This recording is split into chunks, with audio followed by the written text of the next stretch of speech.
Well, we sat down with California Congresswoman Nancy Pelosi Friday, and it didn't take her long to make some news. We started with that quote on no more taxes from Senate Republican leader Mitch McConnell.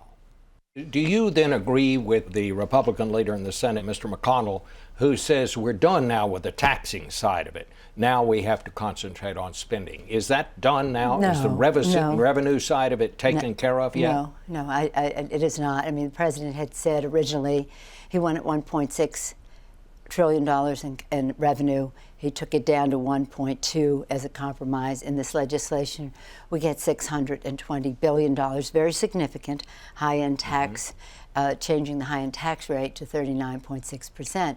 But that is not enough on the revenue side. We've already agreed to $1 trillion in spending cuts, over $1 trillion in spending cuts. So what are you talking about there? You're talking about more taxes? We're talking about looking at the tax code, putting everything on the table from the standpoint of closing loopholes, and we know that we can do that. Special subsidies for big oil, for example, $38 billion right there. But again, not to take things in isolation, just to say, okay, well, how much more revenue can we get as we go forward? Does your idea of tax reform mean eliminating more deductions now?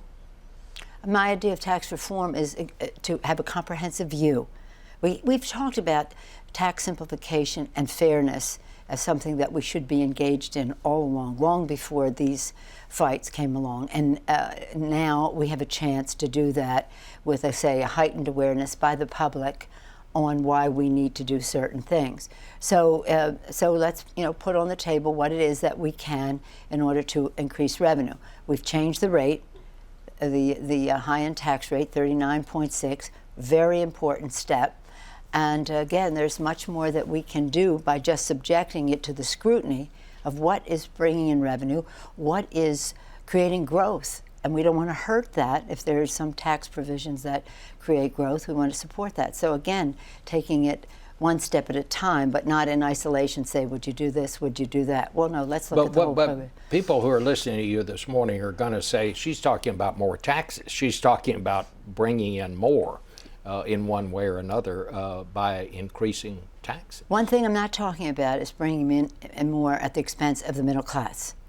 At the expense of the middle class. That is not something, and that was what we were fighting all along in this, because to the extent that you diminished the tax cut, the tax change at the high end, you would have to claw down into the middle class to get more revenue. Are you then saying to the upper classes, get ready, you're going to have to pay some more?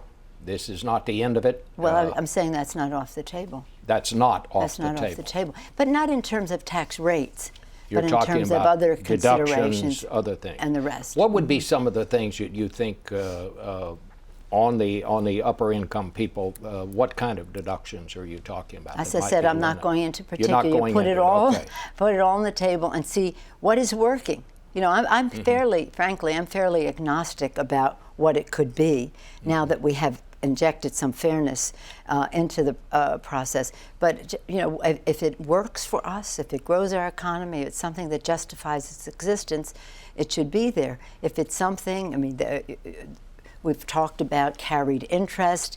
How do we do that correctly? We've talked about subsidies for big oil.